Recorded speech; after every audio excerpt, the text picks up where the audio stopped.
Hello दोस्तों, exact mister में आप सभी का स्वागत करते हुए मैं हूं अशोक कुमार राज और मेरे तहे दिल से आप सभी को नमस्कार, आदाब, सत श्री अकाल, राम राम। तो दोस्तों, हर एक वीडियो की तरह आज का वीडियो भी कुछ खास होने वाला है और मैं उम्मीद करता हूं कि आप सभी कुशल मंगल होंगे। तो चलिए शुरू करता हूं आज का वीडियो। आज का वीडियो है ये सिक्किम से। सिक्किम यानी आप लोगों को पता होगा सिक्किम, दार्जिलिंग, गैंगटॉक। तो सिक्किम की रहने वाली हमारी एक साई परिवार की बहन है अंजलि थापा। तो अंजलि थापा जी बहुत ही दर्दनाक एक घटना हमारे साथ में बयां की आप सब तक पहुंचाने के लिए। उन्होंने कहा कि मैं एग्जैक्ट मिस्ट्री चैनल के बारे में मुझे पता नहीं था, मैं बस कुछ ही दिनों से मैं एग्जैक्ट मिस्ट्री चैनल को देख रही हूं और मैं ये देखते हुए मुझे भी यही लगा कि एक साईं भक्त होने के नाते मैं भी अपना एक्सपीरियंस शेयर करूं। तो मुझे बड़ी खुशी हुई, लेकिन उन्होंने फोटो शेयर नहीं करना चाहा। वजह यह है कि किसी हॉस्पिटल में उनके साथ में तू मैं हो गई थी, तो इस वजह से क्या है कि वो अपनी फोटो शेयर नहीं करना चाहती हैं।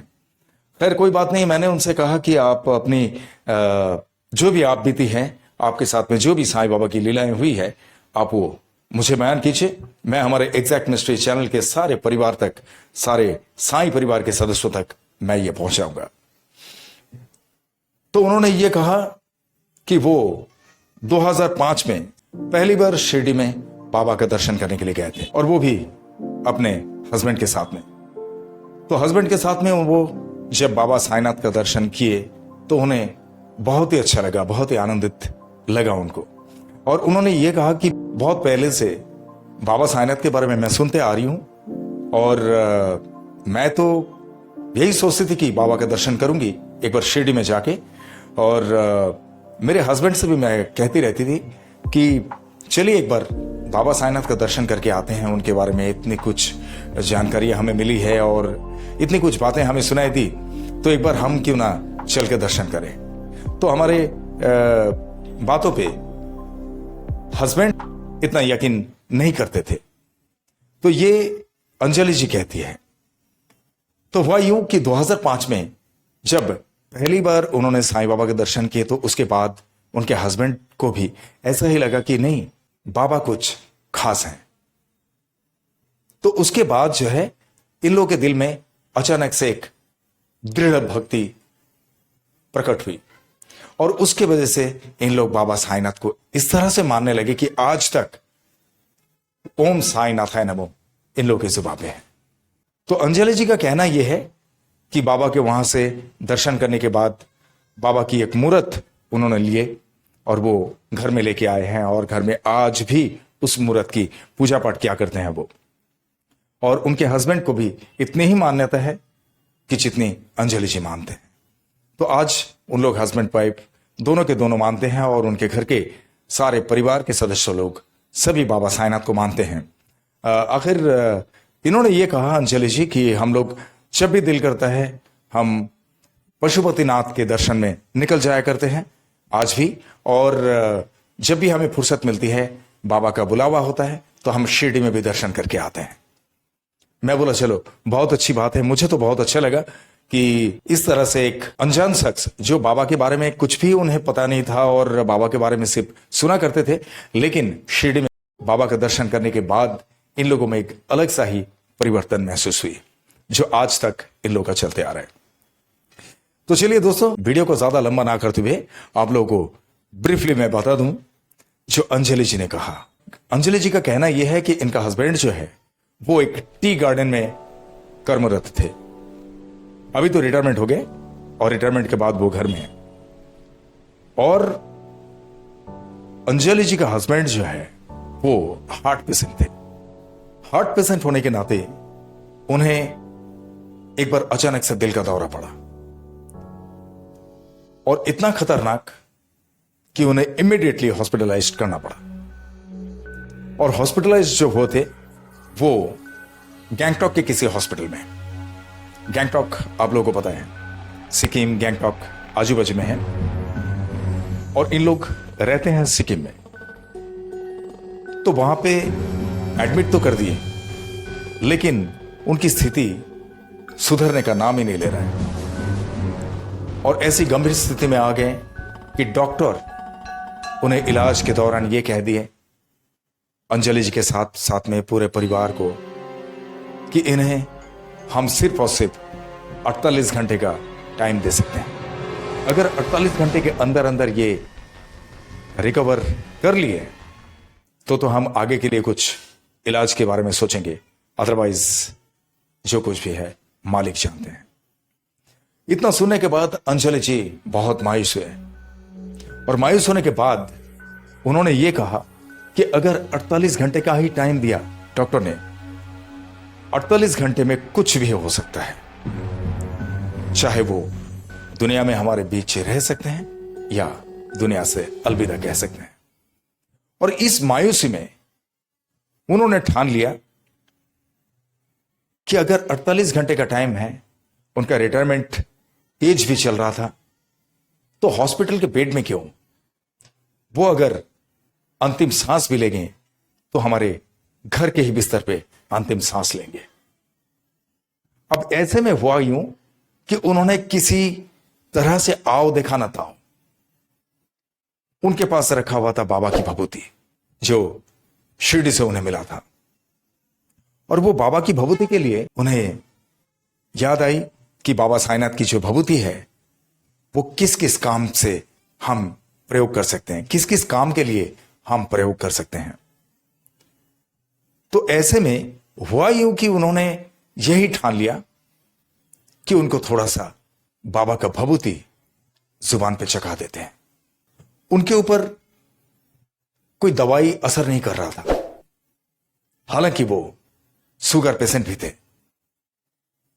तो अंजलि जी ने कहा कि ये जो मामला है ये बहुत ही कठिन मामला मुझे लगा, और मुझे यूं लगा कुछ पल के लिए कि शायद हो सकता है यही उनकी आखिरी समय है और इसके बाद वो शायद ही हमारे साथ में रहेंगे।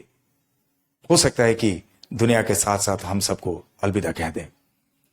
इतने में हुआ यूं कि उन्होंने डॉक्टर से यह कहा कि डॉक्टर साहब, अगर ये 48 घंटे का टाइम आपने वाकई इनके लिए दे दी है तो ये एक रेड लाइन है, और इस रेड लाइन के खातिर हम ये चाहते हैं कि जितना मेहनत से इन्होंने अपना घर बनाया, उसी घर के बिस्तर पे इनकी अंतिम सांस है। तो डॉक्टर बोले कि हम इस तरह से रिस्क नहीं ले सकते हैं, अगर आप अपना बॉन्ड यहां पे लिख सकते हैं तो हम छोड़ देंगे, कोई दिक्कत नहीं, वरना हम अपने हिसाब से अपने रिस्क पे इनको कतई छोड़ नहीं सकते हैं, रिलीज नहीं कर सकते हॉस्पिटल से।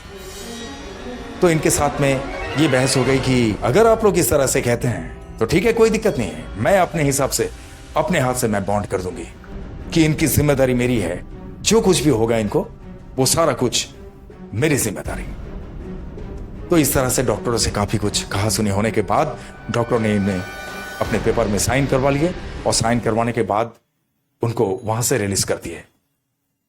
और रिलीज करने के बाद अंजलि जी का कहना यह है कि ये जैसे ही उनको लेके बाहर निकल रहे थे हॉस्पिटल से, तो हॉस्पिटल से बाहर निकले, जैसे हॉस्पिटल से बाहर आके एक रास्ता आता है मेन रोड, तो उस मेन रोड में जैसे वो पहुंचे, तो मेन रोड में पहुंचे जैसे ही उन्होंने गाड़ी से टान लिए, तो वो टान लेते ही एक आदमी अचानक से गाड़ी के पास आ गया और गाड़ी के सामने से वो हाथ दिखाया। उनके कहने के मुताबिक वो हाथ दिखाया ऐसे जैसे कि गाड़ी को रोको, और गाड़ी को रोक दिए। और गाड़ी जो है ड्राइव कर रहे थे अंजलि जी का बेटा। तो उनका बेटा बोला कि इधर आओ, तो उन्होंने ड्राइविंग विंडो के साइड में उसको बुला लिया, और वो थे थोड़ा जैसे अनकॉमन इंसान होते हैं, मीन्स पागल पागल जैसे। तो उनको बुलाया तो बोले, भाई तुम इस तरह से गाड़ी क्यों रोके? तो उन्होंने बोला, साहब मुझे खाने के लिए कुछ दीजिए, मैं पूरा दिन कुछ खाया नहीं। और ये सुन के बोले कि भाई तुमको इस तरह से तुम्हारे गाड़ी रोकने का जो है तरीका यह गलत है, ऐसे किसी की गाड़ी के सामने आके गाड़ी को रोकना नहीं चाहिए। बोला नहीं, मैंने इसीलिए रोका था कि आप लोग बहुत भाग्यवान हैं,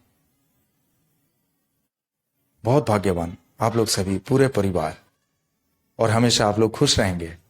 बस इसीलिए मैंने रोका कि आप लोग मुझे कुछ नाराजगी के साथ बोलेंगे नहीं। पर यह बात सुने तो अंजलि जी सोचने लगे, भाई ऐसा क्यों बोल रहे हैं। बोला अच्छा अच्छा ठीक है, एक काम करो, ज्यादा टाइम कंज्यूम ना हो, फटाफट हमें निकलना है क्योंकि हमारे गाड़ी में पेशेंट है। तो अंजलि जी ने अपने पर्स में से 100 रुपए निकल के उनके बेटे से कहा कि ये उनको दे दो। तो उनको दिए और वो बहुत खुश हुए, और खुश होने के बाद उन्होंने इस तरह से इन्हें आशीर्वाद दिया कि सब कुछ तुम्हारा कुशल मंगल होगा, आराम से जाओ आप। इतना बोले। तो इतना बोलने के बाद उन्हें जब घर पे लेके जा रहे थे, तो घर पे लेके जाते जाते गैंगटॉक से इन्हें वापसी में आना है सिक्किम। तो सिक्किम की तरफ जब आ रहे थे इन लोग गैंगटॉक से, महज 50-60 किलोमीटर दूरी तय करने के बाद अचानक से उन लोग देखे कि सामने पहाड़ी के ऊपर से, जैसे आप लोगों को बता दो कि लैंडस्लाइड, लैंडस्लाइड का मतलब आप सबको पता होगा आई थिंक, यानी भूस्खलन। और यह खासतौर पे सबसे ज्यादा होता है पहाड़ी क्षेत्र में। तो ऐसे ही एक लैंडस्लाइड की तरह ही उन लोगों ने देखे कि बहुत बड़ा कुछ एक गिरते हुए नजर आई। तो जैसे ही उन लोग पीछे वहां पे रुक गए, जहां पे थे गाड़ी वहीं पे रुक गया, मैं 5 से 10 मिनट की दूरी पे उन्हें सीधा दिख रहा है कि ऊपर से कुछ गिर रहा है। और जब ऊपर से गिरते हुए देखे उन्होंने, तो इतना बड़ा सा एक पहाड़ का चट्टान, एक बहुत बड़ा एक पत्थर का टुकड़ा बोल सकते हैं, वो उन लोगों के सामने जस्ट गिरा और वो नीचे की तरफ ढह गया। हाँ, ये है कि उन लोगों का रास्ता ब्लॉक नहीं हुआ। जिस तरह से और भी लैंडस्लाइड होते रहता है, इस तरह से कोई लैंडस्लाइड वहां पे नहीं दिखा। लेकिन वो जो पत्थर का चट्टान है, इसके लिए अंजलि थापा जी ने यह बयान किया है कि वो जो भिखारी ने उन्हें वहां पे रास्ते पे रोके थे, अगर वो रास्ते पे रोका नहीं होता, अगर वो बातचीत नहीं कर रहा होता, अगर वो ये टाइम कंज्यूम नहीं करता हम लोगों का, तो हो सकता है कि शायद हमारी नजर उस पर नहीं जाती और हम चलते ही रहते। और अगर उतनी दूर पे हम चलते हुए क्रॉस करने की कोशिश करते, तो शायद सारे के सारे आज बाबा साईनाथ के लीलाओं के बारे में कुछ कह ही नहीं पाते। क्योंकि बाबा साईनाथ का नाम जब से इन्हें हॉस्पिटल से निकाल लिए, उसके बाद सिर्फ और सिर्फ बाबा पे मैंने समर्पित कर दी थी कि बाबा साईनाथ अब सिर्फ और सिर्फ एक ही दवाई काम करेगा, वो है तुम्हारी भभूति। और उसके बाद ओम साईनाथाय नमो, ओम साईनाथाय नमो मैं अपने मन में बोलती जा रही थी, और आज भी मैं बोलती हूं, मेरे हस्बैंड भी बोलते हैं। एक तो ये टल गया। अब उसके बाद हमें फिर चलना शुरू हुआ। हमारे पीछे भी बहुत सारी गाड़ियां खड़ी हो गई थी, तो हम चलते रहे चलते रहे चलते रहे। जब घर पे पहुंचे, घर पे पहुंचने के बाद मेरे हस्बैंड को अच्छे से वहां पे बिस्तर पे हम लिटा दिए, उनका सेवा करना शुरू कर दिया, और 48 घंटे का टाइम मैं काउंटिंग करती रही। ये अंजलि जी का बयान है। फिर अंजलि जी ने क्या किया कि घर पे जाने के बाद बाबा से प्रार्थना की। जो बाबा की मूर्त उन्होंने शिरडी से लेके गए थे मंदिर में, सबसे पहले उनके हस्बैंड को अच्छी तरह से सुलाने के बाद बाबा से प्रार्थना करने लगे कि बाबा, अब जो कुछ भी है तुम्हारे चरणों में है, अब जिंदा रखना या मार डालना ये तुम्हारे ऊपर, लेकिन हाँ, एक महाऔषधि से हम काम लेंगे, और वो महाऔषधि आपको पता है, वो आपकी ही भभूति है, जो शिरडी में द्वारका माई की भभूति हमें मिलती है।